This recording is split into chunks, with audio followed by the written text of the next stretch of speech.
perguntas sobre identidade sexual, homossexualidade, sexo, ficar, essas coisas, namoro. Tem vários aqui que eu quero responder. Atenção aqui, por gentileza. Você aceita, atenção aqui, gente. Você aceita pessoas bissexuais? Eu não tenho que aceitar ninguém, é Deus que aceita ou não aceita. Mas primeiro, a gente ama pessoas, e a bissexualidade, sexualidade, qualquer pecado sexual, é um pecado como qualquer outro. Da mesma forma como a igreja recebe e ama o adúltero, o trapaceiro, o fofoqueiro, o imoral, o bissexual, o homossexual está dentro desse pacote. Todos devem ser amados. Amém? Amém. Agora, da mesma forma como a gente ama o adúltero, a gente não apoia o adultério. Da mesma forma como a gente ama o ladrão, a gente não apoia o roubo. Estão entendendo? Então chega uma pessoa na igreja que é homossexual, não tem problema, serve a Deus aí, enfim, começa a frequentar. Mas se essa pessoa se engrenar, se conectar, e ela desejar entregar sua vida a Jesus e desejar crescer com Deus, ela vai ter que lutar contra esse pecado.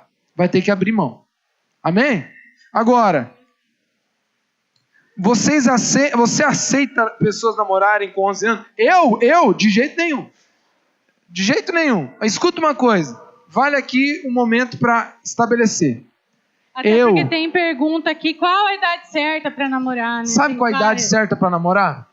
Quando você estiver disposto a passar fome para outro comer. Quando você estiver disposto a morar embaixo da ponte para que outro possa dormir com teto. Essa idade. Você está disposto?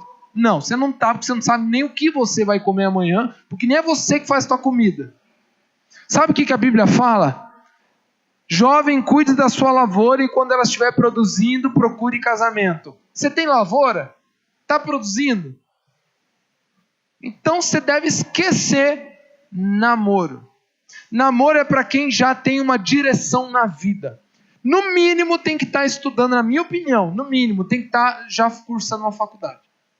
E já tendo alguma forma de sustento. Rony, mas é faculdade integral, não dá para fazer nem estágio. Tá bom, não tem problema, aí tudo bem. Na minha opinião, aqui na igreja, como infelizmente as pessoas imaturas precisam de regras, infelizmente, foi estabelecida uma regra: adolescente, teen, não namora. Se você quiser namorar adolescente, é o teu pai deixar, tudo bem. Mas nós... Azar é o teu e o do teu pai. Azar é o teu e do teu pai, que vai ter que ficar dando dinheiro para você pagar o sorvete, porque o namorado não sabe nem limpar as cuecas ainda. Nós na igreja não apoiamos de jeito nenhum o namoro de adolescentes. Se quiser e o pai deixar, nós vamos falar com os pais, dizer que isso é um grande erro e nós vamos recomendar a que não namora. E se teu pai insistir, quiser liberar, é um problema da tua família. Mas nós não recomendamos, não aceitamos, e se estiver servindo em algum ministério, será afastado. Porque a igreja não apoia. Como jovem, eu particularmente, os jovens aqui na igreja a partir de 15, eu acho que com menos de 18 anos, você não tem o mínimo de maturidade para o namoro. Normalmente, todos os namoros que eu vi de 15, 16, 17 anos, deu ferida emocional. Mas eu gosto de alguém. Você não precisa fazer algo com esse sentimento. Guarda ele para você.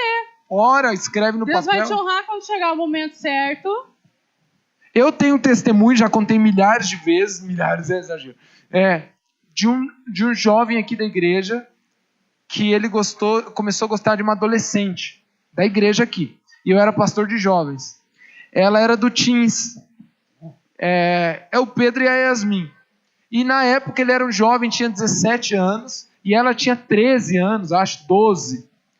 Escute aqui, eu conto porque é um testemunho de bênção. E ele falou: Rony, eu gosto dela, ela gosta de mim. Eu falei: tá, mas ela é adolescente. Então, e aí? E aí que... Você ama a Deus? Amo. Você quer obedecer? Quero. A nossa recomendação é não namorar.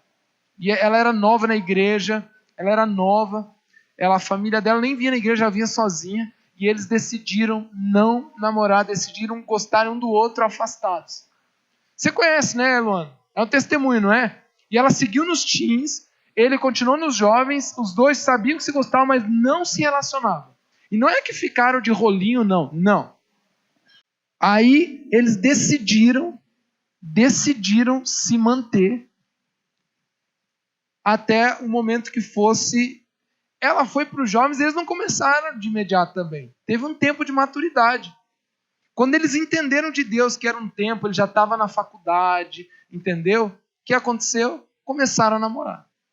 Por isso que demorou mais uns 4 anos, eu acho, 3 do que anos. buscar namorar ou ficar aflito do que vai ser da sua vida nessa área, é buscar maturidade.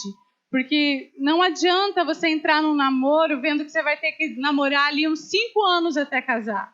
Gente, não tem como manter um namoro aí de 5 anos e você achar que você vai manter pureza durante 5 anos. Tem até um estudo, né, Rona, que fala que 2 anos de relacionamento levam a um nível de intimidade em que o próximo passo biológico, fisiológico, neurológico é a relação sexual. Então, isso. assim, não adianta querer lutar, se enganar, achar, não, eu posso namorar 6 anos, 7 anos, aí vou estar com a pessoa que eu amo já, e o dia que der Quase de casa, todos os casais cristãos de jovens que eu conheci que transaram antes do casamento, normalmente foi entre 1 ano e meio e 2 anos de namoro. Foi quando o nível de intimidade chegou a um ponto em que os pais confiam, os pais gostam, eles se amavam muito, se gostavam, e surgiram a oportunidade de ficar sozinho, de assistir filme. E aí uma coisa que era para ser bênção, que poderia ser um casamento maravilhoso, um presente de Deus na vida daqueles jovens, estraga. Porque, gente, as consequências lá no casamento vão vir. Deixa eu falar uma coisa. Eu conheço um monte de casais que transaram antes do casamento, que são cristãos e que têm um casamento hoje bênção. Mas enfrentam um monte de feridas, de machucaduras, de um monte de coisa. São exceções. Que, primeiro, também, os que conseguem são já alguns milagres. Mas os que estão hoje, que passaram por isso, enfrentam várias batalhas. Várias.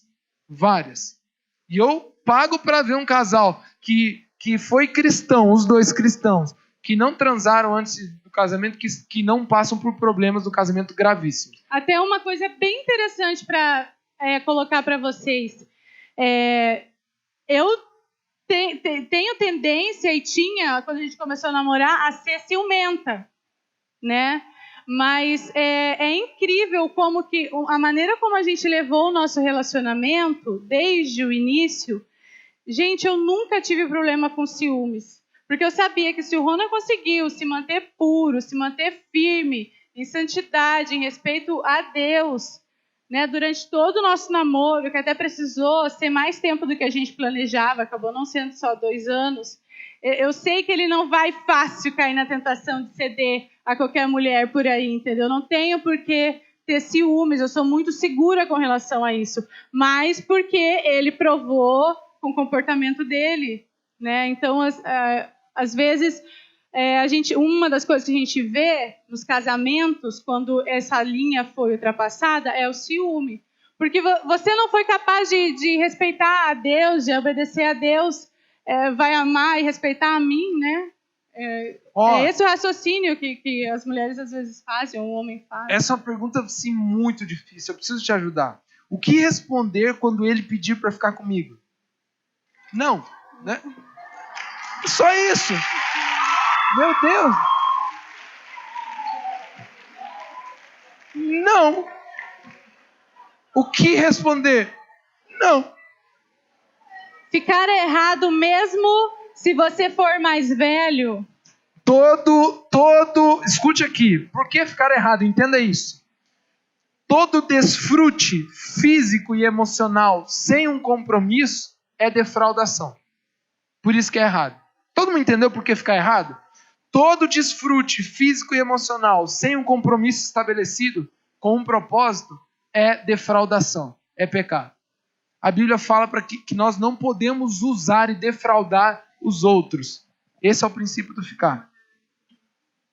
Tenho um amigo bissexual, devo me afastar? De preferência, por quê? Escute aqui.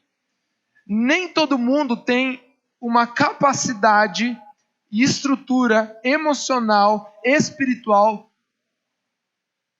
que tenha condições de mudar o outro. Porque a gente não foi chamado para mudar o outro. A gente foi chamado para pregar, para testemunhar. É difícil mudar o outro. Quando você tem um amigo, eu vou contar da minha experiência, um amigo homossexual, bissexual, seja o que for, a força que ele tem para te influenciar é muito maior do que a você para influenciar ele. Quase sempre é assim. Gente, é isso. Quase sempre é assim. Sempre o pecador, quase sempre tem mais força de influência do que o santo. Infelizmente. Por quê? Porque às vezes ele é mais desbocado, normalmente tem a ver com uma questão meio lógica. Se a pessoa já tem coragem de se assumir homossexual, bissexual, é porque é uma pessoa corajosa, uma pessoa argumentativa, uma pessoa de posição. Normalmente ela te convence. Daqui a pouco você está mudando sua mente. Minha sugestão, se algo te leva a pecar, corte. Esse é o princípio de Jesus. Não quer dizer que você vai desrespeitar essa pessoa, ignorar de maneira... ser ignorante, sabe? A gente precisa amar as pessoas, a gente precisa ajudar, mas a gente também precisa reconhecer quando você não vai conseguir ajudar, muito pelo contrário, aquilo você vai acabar indo junto. E se você sábio. Uma pergunta, minha amiga está gostando de uma menina, o que dizer para ela? O que eu quero dizer... E eu quero dizer para ela que isso é errado. E eu quero dizer para ela que isso é errado. Como posso dizer? Dizendo, mas deixa eu explicar. Eu entendi o que a pergunta quer dizer. Como eu posso dizer? Como lidar com isso sem ofender, sem magoar, enfim. Escute uma coisa. Toda vez que você está disposto a confrontar, você tem que estar disposto a ofender, porque ofensa é uma perspectiva da pessoa e não é tua. Todo mundo que é contrariado normalmente vai se sentir ofendido. Faz parte. Entendeu? Quando um pai está dizendo para o filho, tira a faca da tomada se eu levar choque. O que a criança sente? Ofensa, entendeu? Ela se sente ofendida. Você está entendendo o que eu quero dizer? Por mais que seja melhor, sempre vai se sentir ofendido. Escute uma coisa. Então é o seguinte, a verdade é a verdade. Como é que você pode fazer isso? Olha, amiga, é o seguinte. Eu acredito que você nasceu para ser mulher e mulher tem que se relacionar com homem. E há uma possibilidade de você estar gostando de menina por vários outros fatores de influências, como familiar, como afetiva, como várias coisas que puderam acontecer na sua vida que te levou a isso. Inclusive no acampadento de meninos e acampamento de meninos, a gente vai falar sobre isso. Tá? A gente vai falar sobre o porquê que as pessoas gostam do mesmo sexo, o que leva elas a sentirem isso. Esse aqui eu achei legal porque eu me identifiquei. Como faço para não aceitar as ofensas e críticas dos outros pela minha opinião de esperar? Como posso impor minha opinião sem magoar e evangelizar a pessoa e continuar na direção de Deus na contramão do mundo? Eu vivi isso aqui, foi o que eu falei para vocês. Gente, só que às vezes a gente não vai conseguir convencer todo mundo que está à nossa volta. A gente vai precisar ser maduro o suficiente de entender que às vezes você vai ser o esquisito, você vai ser o rejeitado. Tem que estar disposto. Mas aí você tem que entender e ser convicto de que você, lá no futuro, vai ter uma recompensa, vai ter uma família que talvez aquele colega que está te ridicularizando não vai ter. Quem sabe lá no futuro ele vai estar passando por uma separação, vivendo um monte de frustração, mas você pagou um preço para não chegar nesse ponto. A gente tem que parar de ser mimado, de achar que a gente não vai sofrer nessa vida, que a gente não vai enfrentar os problemas, as situações, né? Amém. E tem muita pergunta aqui no sentido de... como eu sei se é amor ou se é paixão? Como eu faço para saber se ele também gosta de mim? Não é a hora. Nem pense nisso. Não é a hora. Não é a hora. Não é a hora. Adolescentes, esqueçam de relacionamento agora. Vá cuidar da sua vida, que é estudar. Vá cuidar da sua vida, que é estudar. Quando você estiver pronto para sustentar uma pessoa, você começa a pensar em relacionamento.